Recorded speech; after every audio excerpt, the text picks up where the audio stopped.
Okay, so now that we've covered relations and looked at what defines a relation, we can now define a crucial, pivotal, foundational pillar to probably every math class you'll ever take, which is a function.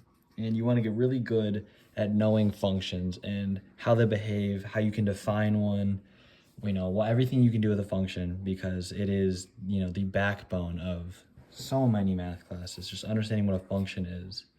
So with that, always, we start with a formal definition. A function is a relation that assigns to each element in its domain exactly one element in the range. That's the formal definition, and I have to give it to you as some form of instructor, but really what this means is one x value cannot have multiple y values, and that's really what it boils down to. So this is a very wordy technical definition, but it means that one x value can only go to one y value. It cannot go to two y values. This is wrong. So for every x, you only get one y. For every x, you only get one y. That's as simple as it is. A function is defined as a unique relation. So, a function is just a subsection of a relation. That's why we learned that first. Where every x value has a unique y value. It's a really good way to put it. So we can see with an example conceptually how this works. And birthdays is a great way to explain that.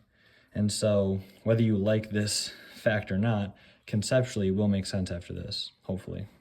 So the example says, see the mapping for the set of ordered pairs that take the form name, comma, birthday. So instead of x, comma, y, now it's name, comma, birthday.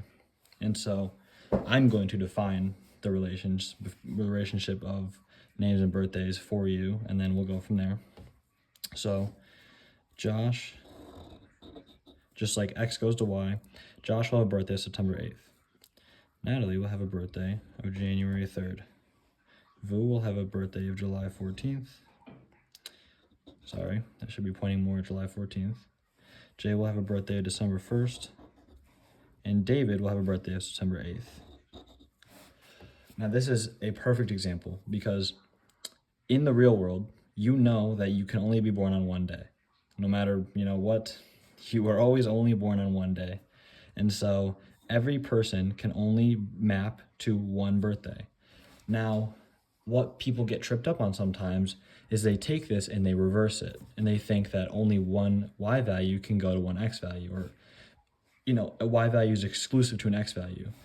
That is not the case. But an x value has to be exclusively to one y value. And so what I mean by that is only one x value, x being a name, can go to a single y value, y being birthday. However, a y value or a birthday can have multiple x values mapped to it. And that makes sense in real life. You can only have one birthday, but multiple people can share the same birthday. So only one x can only go to one y. However, one y can have multiple x's going to it. So a function only a relation is only not a function when an x value goes to two or more different y values. And so again, that's a little confusing, but if you ever get tripped up, you can think about this, how people can share the same birthday, but they can't have multiple birthdays, obviously. And so with that, let's look at which of these is a valid function. So we've just taken this mapping visualization and written it in the set of ordered pairs. So we have two sets, set 1 and set 2. We want to look at these and see which one is a valid function. And so which of these relations satisfies this definition. When you're looking at this, these are the same, Josh, September 8th, Natalie, January 3rd. This is really where it differs because we still both have Vu, July 14th, Jay, December 1st, David, September 8th. So the difference between 1 and 2 is that here, Natalie has an extra birthday, July 14th. And so this is just like up here. This over here would look like, I'm going to draw it with a dashed line. It's kind of messy.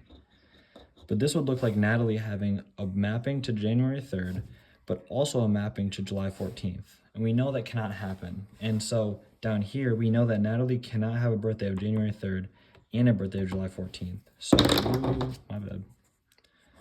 So this is correctly defined as a function. This is still a relation, but it is not a function. This is a function.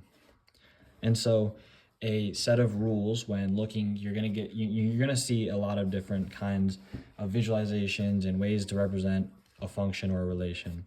And so when testing whether a relation is a function, rather, if you're looking at a set like up here, the rule of thumb, my rule of thumb is there cannot be the same x value listed more than once. And so right here we had Natalie listed more than once, so that meant not a function. If you're looking at a table or a mapping, so a table or this is called mapping, but same thing, there cannot be one value mapping to two distinct values, which means there cannot be one x value mapping to two distinct y values. It has to be one x to one y. That's always the case. And so that's your little sheet for if you're looking at something like this. Now, if you're looking at a graph, we have seen this before where it was fine because in our previous videos, we were talking about just relations. But now that we've limited our discussion to functions, a specific subsection of relations, we cannot see this happen anymore. If we have a point 1, 1 and 1, 3, well, whatever this relation was, it cannot be a function anymore because my rule of thumb, there cannot be 2 points vertically on top of each other, vertically in line, so this is in a vertical line with each other, at the same x value. So these both share the x value, x equals 1. Therefore, we have a vertical line going through both of these points, and that'll kind of hint at the next section, but regardless of that, this is not a function. So looking at, if you're whether you're given a set, a table or mapping, a graph, anything else, you can use these rules and kind of decipher whether a relation is a function or if it's just a relation. And so that's our introduction to functions. If you have any questions, leave a comment. And if you thought this was helpful, then you should like and subscribe.